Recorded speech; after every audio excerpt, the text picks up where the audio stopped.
We had a workshop at the beginning of June with a group of about 25 teachers and students and administrators to establish some of the priorities. In the meantime, SMMA has been meeting with lots of teachers and people from the district in order to further their understanding of what the needs of the two schools that will be occupying this new education complex are. And what we wanted to do today is to share some of the highlights of the priorities that have been set so far, both educationally and architecturally, and to have you weigh in and give us your thoughts about that. And I'm going to have Kristen Olson from SMMA give you a little bit of an overview of the whole feasibility study process. Good morning, and thank you for joining us. My name is Kristen Olson. I'm project manager and architect with SMMA. I just want to spend a quick 5 minutes letting you know that the MSBA school building project process is typically about a 5-year-long process, and we're in our first 6 to 8 months right now. This part is called the feasibility study, where your leadership from the educational team has gotten together, like David mentioned, to develop their plan and vision for the school, and then we gather community input, and all of that helps me and my team, Alex Pitkin and others who are at our office, develop the floor plan around your vision and the community's vision. So between April, when we first began, and December, when we'll be wrapping up the feasibility phase, we'll be doing very preliminary high-level studies to understand the cost, the size, the location, and things like that about the school, folding in the ideas that we hear from you today. After that, hopefully the community will support the project, and we'll move on into schematic design. And from there on out, we have about a 1 to 1.5 year design process. And after that, construction is typically a two-year time frame. So this is kind of the foundation and the seed for the building project, and it's extremely meaningful to hear your thoughts and gather your input, because this is, in fact, the very beginning of the school project. And then looking forward, we'll, in a few years, have a beautiful building for you, for the Oliver students. Thank you. Okay, great. So, I'd just like to say, if people have questions along the way, please raise your hand and we will try and address them. So for today, what we want to do is give you some highlights. I'm going to move over here because the speaker over there is echoing in my ears. We want to give you some highlights of the priorities that have been set so far. So my experience, I do a lot of work with the Mass School Building Authority. They are the public entity that's helping to fund this process and the project. And they want to make sure that when we design a new school building, it will be able to last many decades into the future, because these are very expensive projects. And we're doing a lot of thinking as educators and architects about how schools might be able to, or might need to change over the years, because we want to make sure to create environments that are flexible enough to handle different kinds of delivery and teaching and learning practices going on in the school. And I have a background as an architect, but more than that, I'm an educator. So I'm really coming at it from the educator's perspective. I worked for about 20 years as a teacher and assistant principal, but I also am very interested in how that connects to ideas about architectural design. So we're going to share some of those with you today and get your feedback. And this is part of a process that the MSBA requires on all the new buildings that they're helping to fund.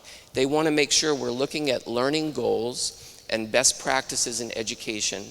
What does it mean to be helping prepare our students to be ready to succeed after school in the workforce, as well as in post-secondary education? What are the skills that they need? And are they changing because of the way the economy is changing? We want to connect those ideas to ways that schools might be used and spaces in schools might be used.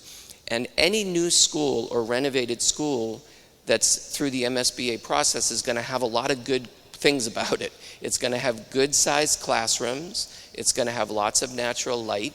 It will have enough bathrooms. It will have, if not, it will have air conditioning or some kind of cooling so that you can use the building throughout the year. And it's going to have water fountains and sinks in the classrooms, and it will be a very comfortable place to be. So that's all the good news, and we also have other ways that we can think about using buildings to make them as flexible as possible, because with technology now and wireless infrastructure, if we have a good wireless infrastructure in the school, every square inch of the building can be used, not just the classrooms. And so those are some of the things we want to be thinking about. So we're going to start with an activity around priority goals, and I'm going to share some of the goals that have been established already.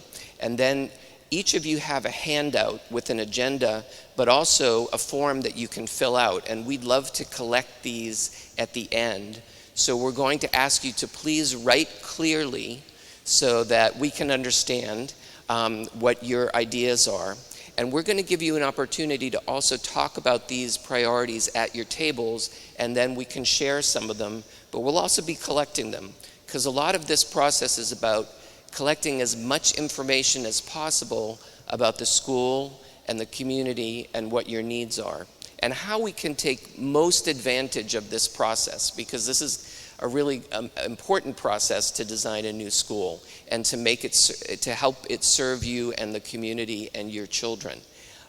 So we'll talk about priority goals. We're going to talk a little bit about future-ready teaching and learning and what people are thinking about and why, and then we're going to see how that connects to ideas about space. So at your tables, you're going to have an opportunity to have discussions and give us feedback. So I'm going to start with some of the priority goals that have been established so far about the school. As I said, any new MSBA school is going to have, it's going to be a comfortable place physically, it's going to be handicapped accessible, and it's going to have comfortable and light-filled classrooms. Beyond that, here are some of the things that the community has been thinking about so far. Right up at the top of the list, a place that you want to be, a place that kids are excited to come to, that families are excited to be in, and that teachers are comfortable teaching in.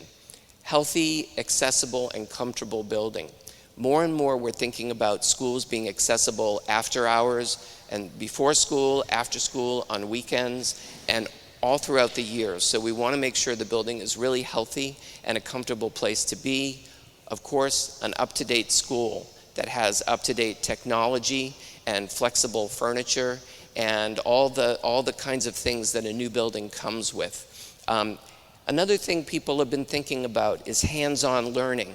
There's definitely a lot of thinking about how important it is for kids to use their hands, not just their heads. So to be actually applying what they're doing in school, or what they're learning in school, to projects or things that relate to their own lives. And that's how we make things meaningful for students and get them engaged. Community access. We want to think about, in any new or renovated building, a part of the building that can be closed off from the classrooms but used on weekends as a community center type of place, or where the gym, where the cafeteria can be accessible to the community, where multi-purpose spaces can be accessible, so it really becomes a resource. And another thing that has been prioritized is the idea of having family support within the building, and possibly a resource room for families where you can come and find out information about services that are available and build community as well. Of course, we want to be thinking about security and safety in any new school. We know that we have to be able to control who comes into the school and when, and within the school, students need to feel safe. Good parking and traffic flow, very important. Not always easy to do in terms of the parking part, but we're going to do what we can. And we're going to be thinking about safe drop-off and pickup. Gathering and performance spaces where you can have musical performances or theatrical performances or big gatherings or games. quiet spaces where kids can focus. One big difference in new schools these days is that there are more collaboration spaces where students can work together in teams, and we're looking at classrooms like that as well. But we also need places that are quiet rooms. And there's going to be a lot of rooms through the MSBA process that are assigned to special education or being a breakout room that is right next to a classroom where you can do groups, you can have small groups there, or you can do testing, or you can do some tutoring there, or you can just create a different environment for a student that needs to have a little bit of quiet at that point, but they're right next to the classroom. We want to be thinking also maybe about a school store that came up, a centrally located cafeteria, and also the idea of display and exhibition, being able to display student work throughout the building. Having indoor and outdoor play areas, we want to be thinking about how kids can move around and get their, and get their energy moving in between classes or during recess, or places that during cold weather where you can also do active play. We want to be thinking about age-appropriate play. And in a building that would be a K-8 building, an education complex, we want to be thinking about what that looks like for younger children and for older children. Good storage, we're always thinking about, we need good storage if we want that kind of flexibility. Again, my name is Alex Pitkin. I'm an architect with SMMA, joined by my other colleagues here today. And you've heard a lot of words today, and you've seen a fair number of photographs of other successful projects. And so now our important duty is to start to put that at this very important point in time. Within the next month, we're actually going to be making a submission to the Massachusetts School Building Authority, the MSBA, our partner in this exercise. And so we actually start to take all of these words, the important time that's been spent by your principals, by your teachers, by the educational planning team in general, and we've actually cataloged all of those spaces, and we've started to put them into a graphic puzzle, so to speak. So we're going to take all these pieces, and eventually they're going to fit perfectly into what will be your new school. So we don't have to dwell too much on these elements, but I just want you to see the thinking that's going into how we think about organizing the students and the teachers in a very meaningful way going forward. So when we think about the Oliver Partnership School, we're talking about classrooms organized around some of these learning common spaces. We're talking about maybe distributing media center, library type resources closer to the teachers and the students in your particular building. And then some very profound differences when you start looking at the Up Academy, where we start to see the inclusion of science labs into the middle school environment, and having those close at hand, not down at the end of a corridor, but that gets back into that conversation about STEM and STEAM and being very connected across all the different disciplines within the educational program. And then lots of shared spaces in terms of special education. And then there'll be a whole bunch of things that we think about. You know, the next conversation I'm going to have with you is about the site. Can't really do any of this without knowing where we're going to actually place the school. Will it be on this particular site, in this particular building, whether in whole or in part? And so that's going to start to inform how things such as the Up Academy and the Oliver Partnership actually start to connect with the space we have available. What elements are actually shared? How much of the gymnasium space, cafeteria space? We know that the younger students have said they want the older kids kind of away from them, and the older kids probably don't want to be near the younger kids, so organizing that will be an ongoing conversation. But it's still one community of learning. And just different patterns for how we'll be looking at that. And then we're starting to find, really early in the process here, a very real issue of the two programs. How are we going to start to see stacking depending on the site that we actually have available to us? The Up Academy Oliver is only 3 grades, 6, 7, and 8, whereas the Oliver Partnership is that full K through 5 model. And so they're probably not just going to be stacked one on top of another, but do they start to organize in a sort of a bipolar manner? How many floors? 3 floors, 4 floors? Potentially 5 floors. These are all things that we need to get a handle on relatively quickly in the process. So this building in itself has a long history here in the city of Lawrence. It's obviously a beautiful building. It's very important to people in the city. How much of that building is considered historic, whether defined that way by public entities or just locally in the lexicon of the Historic Commission. Those are conversations we're going to have as well. But it has been a place and part of your educational environment for a very long time. This diagram shows the blue is the building that we're in today, and it's bounded by the Campanone Commons, which is also part of a historic district. So the building itself is one thing, and then of course the land upon which it sits is also another part of that historic component. The North Commons Learning Center is just down the block here. And then, of course, to the north side, we have the play fields that are part of the O'Neill Playgrounds. You all are somewhat familiar with the building if you've been through it with your children. Obviously, its conditions are very challenging, not just from the educational perspective, but from a physical aspect of what we need to do to improve them for 21st century learning environments. The space we're in today, you can see this idea that learning happens outside in corridors. How can we better improve to take advantage of every single square foot that the MSBA is going to allow you to build? So for this next phase, we have a few things that the state requires of us. So we have to look at just repairing this building with no additional space.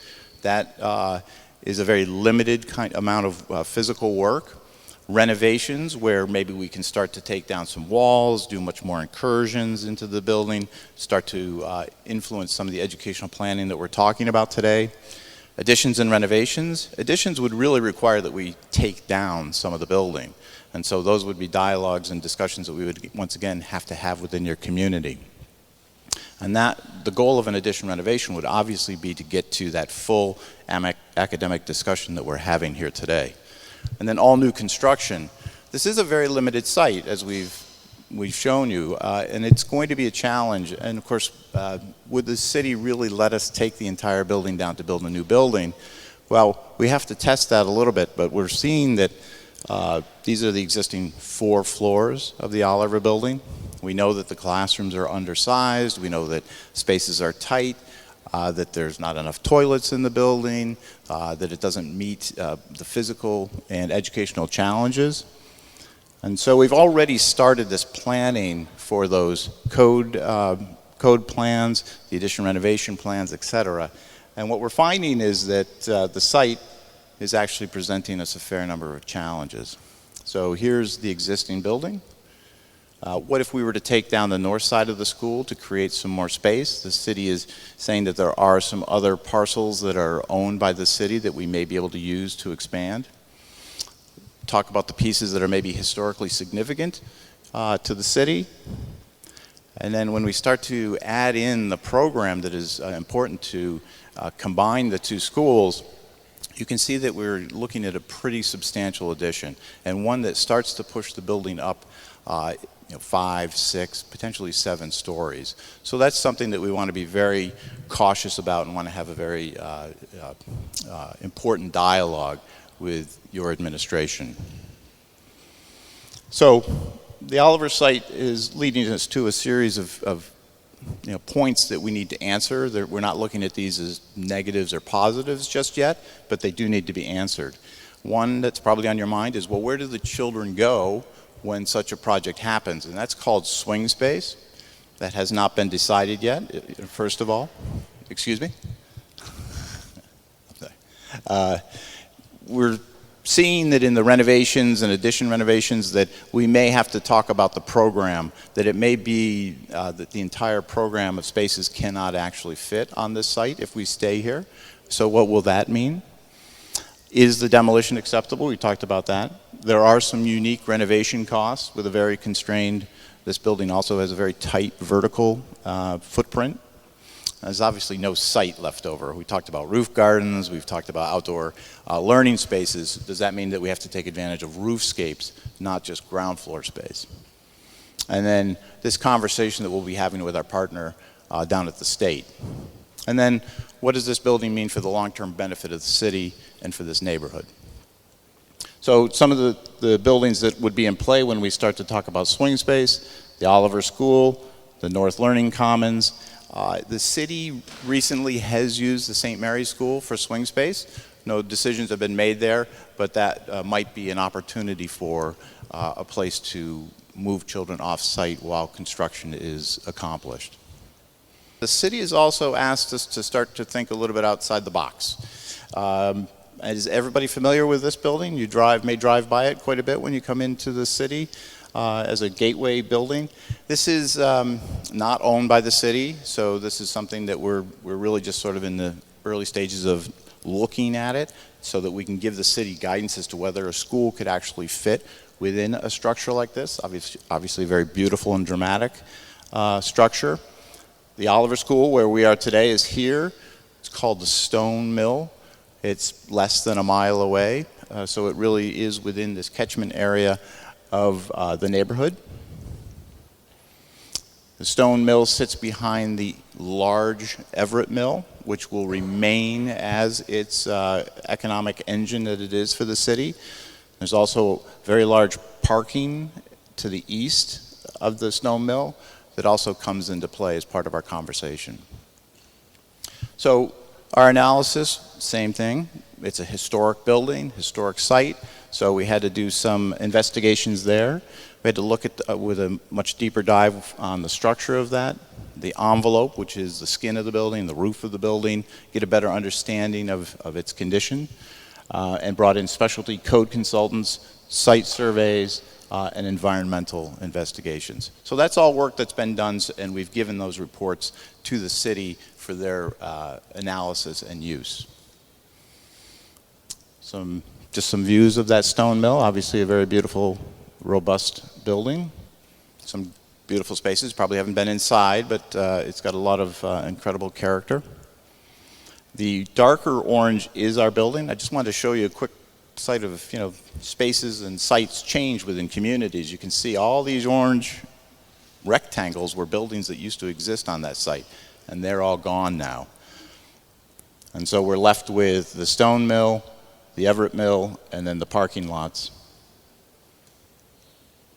One thing that would not fit in a building like that would be a gymnasium. So what we did is we took some of these program elements and we did a really quick analysis of what it would take to put an addition like that onto that structure.